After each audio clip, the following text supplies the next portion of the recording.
और गुरुजी, बिल्कुल सही बात है गुरुजी। ये गुड मॉर्निंग का सेशन जो होता है, गुड मॉर्निंग का, नमस्कार का, सत श्री अकाल का, ये 7 बजे से 35 मिनट से पहले ही कर लेना चाहिए, क्योंकि फिर बाद में डिस्टरबेंस होती है।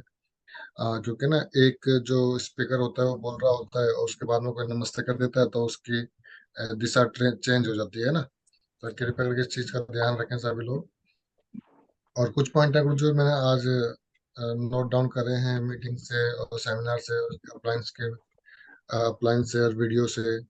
तो सबसे पहला पॉइंट आता है Guru ji, grow your talent in shapes. और गुरु जी देखो, हम सभी लोगों के पास पैनल पे जितने भी सिक्सटी देव वन देव लोग देव बैठे, देव। पैनल पे बैठे हुए सभी 61 लोग बैठे हुए हैं। तो ये कहीं ना कहीं अपने अपने फील्ड में, अपने अपने काम में, अपने अपने जो भी ये काम करते हो सब में निपुण होंगे। और हो सकता है कि इनका टैलेंट ऐसा हो तो कि जो अपनी फील्ड में बहुत ज्यादा अच्छे तरीके से करते हो। लेकिन सर जब हम इस सेप शॉप के बिजनेस में आ जाते हैं तो हमारे को ना ये जो हमारी पर्सनल लाइफ का, जो पर्सनल काम का जो टैलेंट होता है वो यहाँ पे काम नहीं आता है ना। और कहीं ना कहीं हमें ना जो भी जो सेप शॉप में आने के बाद हमें सेप शॉप की सारी बातों को सीखना पड़ता है। सेप शॉप की बातें जैसे प्लान करना, फॉलो अप करना, और मतलब अपनी योग्यताओं को, अपने टैलेंट को यहाँ से बढ़ाना। और कहा भी जाता है कि सर जितना भी टैलेंट आप यहाँ से बढ़ाते हो, एजुकेशन को लेते हो, और जितनी आपकी ग्रो करते हो उतनी आपकी ग्रोथ भी होती जाती है। तो अपने टैलेंट को शेप शॉप में ग्रो करना है, बढ़ाना है। और वो कैसे बढ़ेगा?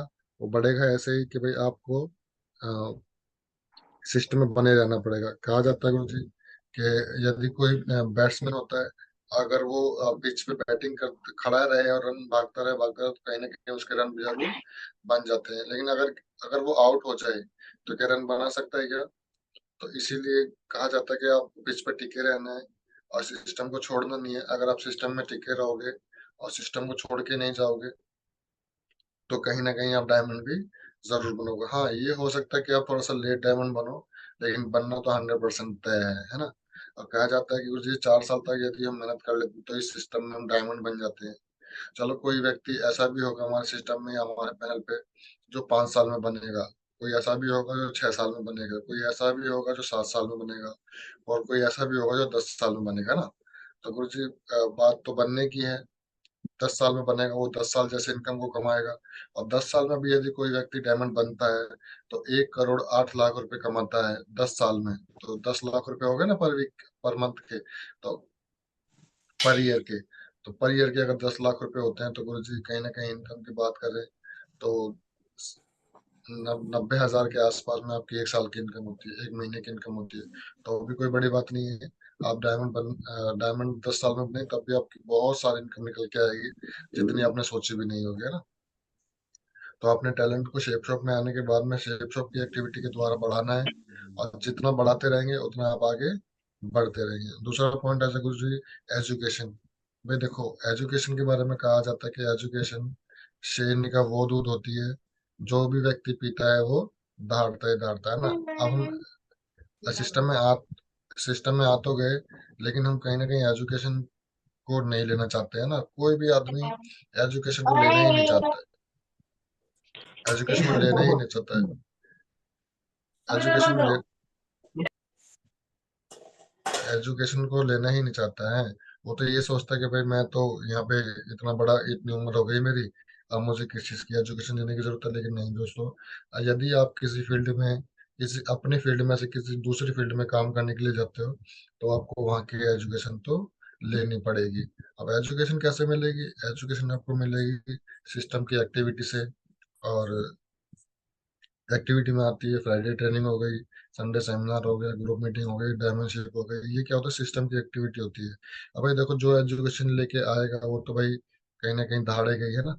और एक रेशियो, जब हम नए नए इस बिजनेस में आते हैं सर, तो हमारा 10 से 7 4 1 का रेशियो काम करता है। लेकिन जिस समय पे हमें इस बिजनेस में 3 साल हो जाते हैं, 4 साल में 4 साल हो जाते हैं, तभी रेशियो कहीं ना कहीं बढ़ जाता है ना। तो एजुकेशन तो आपको 100% लेनी पड़ेगी। यदि आप एजुकेशन नहीं लोगे तो आगे आप हो सकता है कि ब्रॉन्ज बन जाओ, प्लेटिनम बन जाओ, गोल्ड बन जाओ, टोपाज बन जाओ, कुछ भी बन जाओ, लेकिन फिर कहीं ना कहीं आपको दूसरे के ऊपर डिपेंड रहना पड़ेगा। क्यों? क्योंकि आप उनको सीखा ही नहीं, आपके पास तो एजुकेशन ही नहीं है, फिर कैसे आप किसी को बता सकते हो, है ना? लेकिन जब आपके पास एजुकेशन होगी तो आप खुद के कंधे के ऊपर रख के बंदूक चला सकते हैं। तीसरा पॉइंट आता है गुरु जी। तीसरा पॉइंट तीसरा पॉइंट आता है, यदि आपको टीम बनानी है ना इस बिजनेस में आने के बाद में, तो आपको सबसे पहले एक अच्छे लीडर, अच्छा और सच्चा लीडर बन के खुद को दिखाना होगा ना। अच्छा लीडर कौन होता है भाई? जो सारी टीम की सारे सिस्टम की एक्टिविटी में आता है, सारे सिस्टम की एक्टिविटी में भाग लेता है, सारे जो भी उसके साथ में नए एसोसिएट्स आए हैं उसके साथ में उनका ध्यान रखता है, और उनका ऐसा ऐसे केयर करता है जैसे वो उनके भाई हो। और कहा भी जाता है सिस्टम भाई, अपने जो भी सिस्टम में जो आपके साथ में आए हैं लोग, एसोसिएट्स, उनके साथ में ऐसा व्यवहार रखना है कि उनको लगना नहीं चाहिए कि वो दूसरे के साथ में व्यवहार करे। अपने भाई की तरह से उनको समझाना है, उसके साथ में काम मिलके काम करना है, तभी जाके कहीं ना कहीं बड़ी टीम का निर्माण कर सकते हैं। भाई टीम बनानी कैसी है? हमारे जैसी तो टीम बनानी है। और जब आप टीम बना लेंगे तो अपने आप इनकम का सोर्स तो बन ही जाता है ना। चौथा पॉइंट आता है, देखो कई सारे लीडर हमारे पैनल पे भी ऐसे होंगे जिनकी टीम, हर कोई अपलाइन है, चाहे उसकी टीम 2 लोगों की है, 10 लोगों की है, चाहे 20 लोगों की है, 50 लोगों की है, 100 लोगों की है, और उसमें से काम कितने कर रहे हैं? 5 लीडर काम कर रहे हैं, 10 लीडर काम कर रहे हैं, है ना? तो इसका सिर्फ एक ही रीजन होता है, वो ये होता है कि आपने सिर्फ सामान सामान बेचा है, ठीक है? आपने सामान बेचा है, और सामान बेचने का सिस्टम नहीं है। ये तो टीम बनाने का सिस्टम है ना, सामान बेचने का सिस्टम थोड़ी है। आप प्लेटिनम बन गए, आप गोल्ड बन गए, आप सिल्वर बन गए, आप ब्रॉन्ज बन गए, आप कुछ भी बन गए, लेकिन आपके साथ में कोई भी काम करने के लिए नहीं है। तो ऐसा आ, जो लोग आपके साथ में ज्वाइन हुए हैं, उनको उनको चलाने के लिए आपको उनके घर पे जाके बैठना पड़ेगा। कोई भी व्यक्ति, आपको पता है, सिस्टम में अपने आप नहीं आता, उसको जबरदस्ती लाना पड़ता है ना। लेकिन जब वो आपके सिस्टम में आ जाता है, इस सिस्टम में आ जाता है, तो कहीं ना कहीं फिर बहुत बड़ा काम करके दिखाता है। अब हमारी टीम का साइज तो भाई 50 लोगों का, लेकिन हमारे साथ में 5 लोग भी कोर लीडर नहीं है, तो फिर तो गलत गलत वाली बात है ना। कि भाई 5 लीडर तो कम से कम ऐसे होने चाहिए जो हमारे जैसे हो, जो फील्ड में रह के काम करते हो, बिल्कुल होने चाहिए। तो एसोसिएट्स के घर पे जाना पड़ेगा, उनका वाई क्लियर कराना पड़ेगा। बिजनेस ही वाई क्लियर कराने का सर। और जिस जिस व्यक्ति का बिजनेस क्लियर हो जाता है, वाई क्लियर हो जाता है, वो इस बिजनेस में बड़ा काम करके दिखाता है, इतिहास भी बना के दिखाता है ना। और जब हम घर जाएंगे, सिर्फ उनको क्या समझाना है? उसको सिर्फ ये समझाना है कि देखो सर, ये पूरी दुनिया जो है ना, पूरी दुनिया में सिर्फ 4 तरह के लोग होते हैं। एक तो एम्प्लॉय होते हैं, जिनके पास ना तो पैसा होता है और ना समय होता है, जैसे कि आप और हम। और एक होता है सेल्फ एम्प्लॉय, हो सकता है इसके पास में थोड़ा पैसा हो और समय का अभाव तो इसके पास भी रहता है। और एक आता है बिजनेसमैन। बिजनेसमैन के पास भी क्या होता है? पैसा तो होता है, लेकिन उसके पास भी समय नहीं होता है ना। चौथा आता है इन्वेस्टर। दुनिया में इन्वेस्टर एक ऐसा व्यक्ति होता है जिसके लिए एसेट्स काम करते हैं। एसेट्स का मतलब होता है कि उसके लिए पैसा काम करता है, जो उसने पैसा इन्वेस्ट किया है या जो समय इन्वेस्ट किया है, उसके लिए वही काम करता है ना। तो हमें बिजनेसमैन, सेल्फ एम्प्लॉय और एम्प्लॉय में से जब इन्वेस्टर में जाना पड़े, तो कुछ ना कुछ तो बाधाएं आपके साथ में आएंगी ही आएंगी। और जब आपको पता है बाधाओं को पार कर लेते हैं, तो आपकी सफलता भी जरूर आती है ना। और कहा जाता है एक जो जो सिंगल माइंड अप्रोच काम नहीं करता है, वो कैसे होता है? एक गुरुजी है, गुरुजी ने ना एक अपने शिष्य को, एक गुरुकुल है, गुरुकुल में एक शिष्य को काम दे दिया कि भाई एक मटर के दाने जो छोटे हैं उसको अलग कर दे, जो बड़े हैं उसको अलग कर दे, है ना। अब जो स्टूडेंट था, जो चेला था, वो क्या करता है? कुछ देर के बाद में एक मटर के दानों को इधर करता है, एक मटर के दानों को इधर करता है, उसमें क्या होता है? एक बीच का साइज का मटर आ जाता है। अब वो देख रहा होता है कि यार गुरुजी ने कहा था छोटे वालों को इधर रखना है, बड़े वालों को इधर रखना है। अब वो देखता है उसको बार बार, उसको 1 घंटा हो गया, 2 घंटे हो गए, 3 घंटे हो गए, 10 घंटे हो गए। अब गुरुजी बोला, यार अभी तक तेरे पास सिर्फ इतनी सी मटर छिली है। तो कह रहा, हाँ। कह रहा, गुरुजी क्यों? यार चेले से पूछता, भाई ऐसे क्यों? ये आपने इतनी सी मटर क्यों चली? इतनी में तो सारी मटर छिल जाती है। गुरुजी आपने मुझे ये कहा था कि बड़ी वाली जो मटर का दाना होगा उसको लेफ्ट में रखना है, और जो छोटी वाली है उसको राइट में रखना है। लेकिन मैं बीच के साइज का मटर का दाना आगे से कहाँ रखूं? है ना। अब वो भाई इसी चक्कर में वो क्या होता है कि आप इतने सारे अपलाइनों के चक्कर में रहता है ना कि भाई अपलाइन बोलता है कि भाई अगर कोई आपका छोटा लीडर आता तो उसको ये एजुकेशन देनी है, अगर आपको बड़ा लीडर आता तो ये एजुकेशन देनी है। और आपके पास हम ऐसा लीडर आता है, अब दो, एक बड़ा भी आ गया छोटा भी आ गया, आपको एक बड़ा बीच वाला लीडर आता है, उसके पास में क्या होता है, अब मुझे ये तो बड़ा भी नहीं है ये छोटा भी नहीं है, अब इसे क्या एजुकेशन दूं। तो इसीलिए कुछ नहीं करना है, आपका काम है मटर छिल के एक साइड रखने का। तो आपका काम शुरू से लेकर वो मटर छिलने का ही रहेगा। प्लान देना है, फॉलो करना है, अपने जैसे लीडर को डेवलप करना है, उसके अलावा और कोई भी काम नहीं है। सबसे अच्छा बिजनेस है डुप्लीकेट करना है। डुप्लीकेट क्या करवाना है, जो आपने अपलाइन को देख के सीखा है ना। और कुछ डुप्लीकेट कराने की जरूरत नहीं है। सातवां पॉइंट आता है कि भाई अटेंड एवरी सेमिनार और मीटिंग। देखो यदि आपको इस बिजनेस में बड़ा काम करना है तो आपको 4 साल में, 4 साल में, एक साल के अंदर 52 होती हैं, 104 और 208 बार तो आपको फंक्शन लेना पड़ेगा। कौन सा? Sunday seminar. 208 बार 4 सालों के अंदर। 208 आपको फ्राइडे, 208 बार आपको फ्राइडे ट्रेनिंग लेनी पड़ेगी। 208 बार आपको ग्रुप मीटिंग लेनी पड़ेगी। और हो सकता है 10 से 12 बार आपको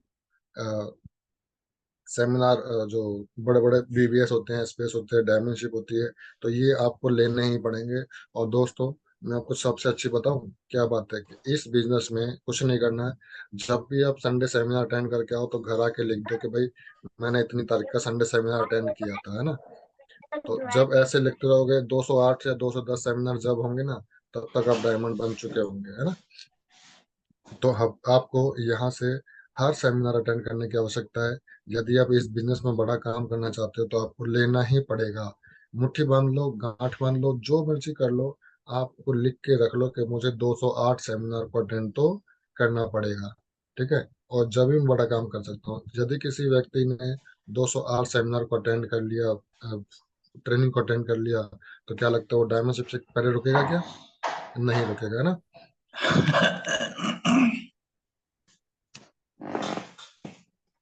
अनिल कमल जी, आप अपना म्यूट कर लो। ठीक है, थैंक यू सर। और देखो, हमारे जो गुरु जी होते हैं ना, वो क्या होता है, हमारे साथ जो एसोसिएट्स आते हैं नए, उनके यहाँ पे एक बार जाते हैं, गुरु जी ये आदमी काम नहीं कर रहा। दूसरी बार जाते हैं, गुरु जी ये आदमी काम नहीं कर रहा। तीसरी बार जाते हैं, गुरु जी काम नहीं कर रहा। 10 बार जाने के बाद हम क्या सोच लेते हैं, यार ये तो मर गया तो काम ही नहीं करेगा, छोड़ो इसको, दूसरा लीडर ढूंढते हैं। अरे गुरु जी, जो आपने देखा होगा कि तो हमारे हमारे जो भगवत गीता है, भगवत गीता में क्या कहा जाता है, अर्जुन को श्री कृष्ण जी ने 700 बार, 700 बार पढ़कर श्लोक पढ़कर सुनाया थे और समझाया था कि भाई ये जीवन में जो भी आपके शत्रु हैं उनसे उनको तो मानना ही पड़ेगा। तो हम जाते हैं, 5 बार जाते हैं, 10 बार जाते हैं, उसके बाद छोड़ देते हैं। अगर कृष्ण जी भी ऐसा ही करते हैं, अरे यार अर्जुन तो सुनता ही नहीं है, 5 बार जाया, 5 बार इतनी बार बता दिया, सुनता ही नहीं है, सुनता ही नहीं है। तो क्या लगता है माँ बाप? अरे सुखलाल जी, तो कहीं ना 700 बार श्लोक पढ़ के बताया, जब जाके अर्जुन को समझ में आया कि हाँ भाई धर्म का युद्ध तो आपको लड़ना पड़ेगा। और यहाँ पे हम 5 बार जाते हैं अपने एसोसिएट्स के बाद में, छठी बार बोलते हैं गुरु चल नहीं रहा, छोड़ो ना, कोई दूसरा लीडर ढूंढ लेते हैं ना। अरे मेरे भाई, क्या आप इसीलिए गए थे क्या उसके घर पे कि एक बार आएगा, 2 बार आएगा, 3 बार आएगा, 4 बार आएगा? जब तो उसको आपने सपने दिखा दिए, गुरु जी 8 लाख रुपए महीने आएंगे, 1 करोड़ 4 लाख रुपए आएंगे। अब 1 करोड़ 4 लाख रुपए उसके घर जाएंगे, जब बार बार जाएंगे जब तो वो समझेगा।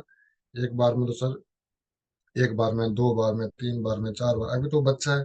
आपको क्या लगता है बच्चों को एक बार कह देते हैं किसी काम के लिए तो मान जाता है क्या? नहीं मानता है ना। उसको बेचारा को इतना पिटना भी पड़ता है, उसको कितने भगाना ही पड़ता है, मारना भी पड़ता है। और कभी कभी तो घर से भगाना पड़ता है, तब जाके उसको समझ में आता है कि भाई तो कोई ये काम नहीं करेंगे तो सही रहेगा, पिटाई नहीं होगी, है ना। अब तो अपने लीडर को कोशिश करनी है, हो सकता है कि आपका लेवल कुछ भी हो, तो कोशिश ये करने की हमेशा पुराने लीडर को भी अपने साथ में लेके चल चल पाओ, है ना। तो उनको एक बार देखो, कहते हैं कि भाई दूसरे की गलती की सजा ना वो अपने आप को दे रहा होता है। और दूसरे की गलती की सजा आपको देने का मतलब ये होता है कि भाई अपलाइन ने कुछ गलत कर लिया या टीम ने कुछ गलत कर दिया तो उसकी सजा वो अपने आप को दे रहा होता है, या पड़ोसी ने कुछ गलत कर लिया तो उसकी सजा भी अपने आप दे रहा होता है। अब भाई पड़ोसी ने कोई बोल दे। संस्था जो बोल दिए। पड़ोसी ने कोई संस्था को ज्वाइन कर लिया है ना, अब पड़ोसी उसमें फेल हो गया, अब पड़ोसी की सजा भी अपने आप को देने लग जाता है वो लीडर, कह रहा गुरु जी उसने किया था उसका तो कुछ हुआ नहीं, मेरे बुआ के लड़के ने किया था इन उसका खुद। भी कुछ नहीं हुआ, मेरे फूफा के लड़के ने किया था उसका भी नहीं हुआ, तो वो कहने के उनकी सजा अपने आप को देने लग जाता है, उनकी सजा अपने आप को देने लग जाता है, उसकी सजा वो अपने आप को देने लग जाता है ना। तो कभी भी ऐसा नहीं करना है, कोशिश करनी है सभी लीडर को साथ लेके चलो, है ना। और आठवां नौवां पॉइंट आता है गुरु जी, आप जब पैनल पे बैठे हो 74 लोग हैं, है ना, 74 लोगों ने जब आईडी लगाई थी, तो उस समय क्या उसने मुहूर्त निकलवाया था क्या? हाँ, कोई आदमी किसी ने मुहूर्त निकलवाया कि भाई मैं उसे अपनी ये आईडी लगाऊं, किसी ने लगाया? तो अपनी आपकी आईडी किसी भी राहु काल में, केतु काल में, किसी भी काल में लगी हो, लेकिन अपनी आईडी को डायमंड बनाने की जिम्मेदारी आपकी है ना। और डायमंड कैसे बनेंगे? सिस्टम के साथ में रह के, और हमारे धर्मेंद्र से बताते हैं कि हवाई जहाज को अपने गंतव्य स्थान तक पहुंचने के लिए रडार में बने रहना जरूरी है ना, और एक पानी वाले जहाज को अपने गंतव्य स्थान पर पहुंचने के लिए पानी में रहना जरूरी है ना। तो इसीलिए जितने भी लीडर बैठे हुए हैं उन सभी को डायमंड शिप में तक पहुंचने के लिए अपने अपलाइन रडार में पहुंचना, बने रहना जरूरी है। जब तक आप अपने अपलाइन के रडार में बने रहोगे, तब तक आपको आपका नेतृत्व तो सही हाथों में है ना। यदि मान लो थोड़ा इधर उधर भटके ना, तो कहते हैं ना कि भाई जाना तो जापान था, पहुंच गए चीन, है ना। और तो ऐसा ही होगा, बनना तो डायमंड था और बन गए कहीं ना कहीं, इस बिजनेस को छोड़ के कुछ और ही बन गए, जो काम कर रहे हैं वो तो कर ही रहे हैं। ठीक है, तो इसीलिए अपनी आईडी, आपकी आईडी किसी भी नक्षत्र में बनी हो, तो सबसे पहला जिम्मेदारी आप लोगों की ये है कि सबसे पहले आपको ये प्रूव करना है कि आपने सही डिसीजन लिया था उस दिन, और आपको डायमंड बनना ही बनना है ना। अब देखो, मैं एक चीज, छोटी सी बात है, हम लोग शादी करते हैं, शादी करते हैं कि नहीं करते हैं? आप लव मैरिज करो चाहे अरेंज मैरिज करो, चाहे पापा ने करवाई हो चाहे बुआ ने करवाई, किसी ने भी कराई हो, पूरा जीवन भर उसको सही साबित करने में लगे रहते हैं कि नहीं लगे रहते हैं? कि हाँ भाई सही साबित करने में लग रहा था, इसीलिए आपकी आईडी जब भी बनी है, जिसने भी बनाई है, तो आपका काम सिर्फ ये है, उस आईडी को संभाल के रखना और उस पर डायमेंशिप लिखवाना है ना, इतना सा ही काम करना है। अब लास्ट 10वां पॉइंट आता है गुरु जी, ये जो बिजनेस हम लोग कर रहे हैं, डायरेक्ट सेलिंग इंडस्ट्री का बिजनेस है, ये बिजनेस कैसा है? ये बिजनेस सुनने का बिजनेस है। सुनने का मतलब समझते हो? सुनना तो आपको पड़ेगा ही। अब सुनना किस किस का है भाई? देखो, हम जब नए लोगों के पास जाते हैं तो उनकी ना सुनते हैं कि नहीं सुनते हैं? सुननी पड़ेंगे भाई, नेचर ऑफ बिजनेस है। और दूसरे के बाद में आप जब कोई गलती करते हो तो आप लाइन की सुनते हैं कि नहीं सुनते हैं? बिल्कुल सुनते हैं। आप जब टीम में समय नहीं देते हो, टीम की सुनते हैं कि नहीं सुनते हैं? तो सबसे बढ़िया बिजनेस है, बुरा मानने की मशीन खराब करो और इस बिजनेस में सुनने की आदत डालो। कहते हैं कि बोलना अगर चांदी है तो सुनना सोना है। जो व्यक्ति जितना सुनेगा, जो व्यक्ति जितना सुनेगा, जो व्यक्ति जितना सुनेगा उतना वो सीखेगा, और जो व्यक्ति जितना सीखेगा उतना निखरेगा। आपको पता ही होगा कि जो हीरा होता है ना, हीरा, वो कोयले की खान में से वो काला निकल के आता है, काला, लेकिन उसको घिस घिस के घिस घिस के घिस घिस के घिस घिस के ऐसा इतना इतना चमकदार बना देते हैं कि उसको देखने पे आंखें चुंधी आ जाती है ना। ये बिजनेस सुनने का बिजनेस है। जितना भी आप सुनते रहोगे उतनी आपके अंदर निखार आता रहेगा, और जब निखार आता रहेगा तो आपकी जो चमक है वो आपको और बहुत लोगों में देखने को मिलेगी। हर कोई व्यक्ति आपके जैसा बनना चाहेगा भाई। देखो एक बात बताओ, अगर आपके पास में एजुकेशन है, आपके पास में सिस्टम की सारी एक्टिविटी है, तो आपने एजुकेशन ले रखी है, तो हर कोई लीडर चाहेगा नहीं चाहेगा आपके जैसा बनना, है ना। तो आपके जैसा बनना चाहेगा, आपको डुप्लीकेट करेगा, तो कहीं ना कहीं आपको इस सिस्टम में सीखते रहना है और सुनते रहना है। बस सुनते सुनते कब आप डायमंड बन जाओगे आपको खुद ही नहीं पता चलेगा, है ना। और लास्ट में जाके क्या बताओगे, गुरु जी मेरे को धर्मेंद्र सर बहुत डांटते थे, उमेश सर बहुत डांटते थे, पवन सर बहुत डांटते थे, और मुझे नहीं पता मैं कैसे डायमंड बन गया, है ना। सुनने के तो बिजनेस है यार, है ना। तो सुन लेना चाहिए, कभी बुरा मानने की जरूरत नहीं है। और जो जिस व्यक्ति को बुरा लगता है ना, तो भाई वो कोशिश कर अपने बुरा मानने की मशीन को खराब कर ले, है ना। जब तक सुनोगे नहीं तब तक आगे बढ़ोगे नहीं। अब अगर बच्चे को, जो स्कूल में बच्चे जाते हैं, अगर वो मास्टर जी उनको सुनाए ना, उनका डर ना हो, तो क्या वो होमवर्क करेंगे क्या? नहीं करेंगे ना। तो इसीलिए हमको इस बिजनेस में बने रहना है, टिके रहना है, और इस बिजनेस में सुनते रहना है। और 11वां पॉइंट आता है गुरु जी, देखो, कोई भी पैनल पे जितने भी लोग बैठे हो 73, हम लोग कोई भी प्लानिंग करते हैं, तो प्लानिंग तो हमने की है ना। क्या लगता है उसके 100% गारंटी है कि प्लानिंग सफल होगी? नहीं होती है। अब मान लो हम किसी के पास प्लान देने जा रहे हैं, ये प्लान इतना खास मित्र है हमारा कि भाई जो हमें लगता है वो तो मना कर ही नहीं सकता, है ना। लेकिन गए हम प्ला जो ये वाली बात है कि ना पूरे गुब्बारे की तरह फूल के जाते हैं और चले जाते हैं, और वो बेचारा एक सुई लेके बैठा होता है, एक सुई जो है तो हवा निकल जाती है ना। फिर क्या होता है, यार इसने मना कर दिया, अब तो मैं कर ही नहीं सकता, ये तो मेरा खास दोस्त था। तो प्लानिंग हो सकता है कि आपने की हो, लेकिन वो सफल हो इसकी कोई गारंटी नहीं होती। आप किसी को प्लान देने के लिए जा रहे हो, मतलब 10 बजे का समय दे रखा है उसको, और आप जा रहे हो, मालूम पड़ता है कि भाई रास्ते में ना रोड खुदा पड़ा है, ट्रैफिक जाम लग गया। तो आपने थोड़ी सोचा था कि ऐसा कि ट्रैफिक जाम लगेगा? नहीं सोचा था ना। तो कहीं ना कहीं प्लानिंग करनी है, प्लानिंग के साथ में एक अल्टरनेटिव प्लानिंग भी करनी है ना। अल्टरनेटिव का मतलब ये होता है कि भाई देखो, अगर आपकी मान लो आपकी प्लानिंग जो बनाई है वो फेल हो जाती है, तो उसके बदले में आपको एक दूसरी प्लानिंग भी करके रखनी है ना। अब देखो, लॉकडाउन ने सबको बता दिया कि एक बिजनेस पे कोई भी आदमी डिपेंड नहीं रह सकता है ना। सबके बिजनेस बंद थे ना। सबने क्या किया, सबने सब्जी की रेडी लगाना शुरू कर दिया था, नहीं कर दिया था? भाई कुछ कर ही नहीं पा रहे थे लोग, सब लोग घर में थे, इसीलिए उन्होंने सब्जी की वेजिटेबल्स का काम चल रहा था उस समय पे भी।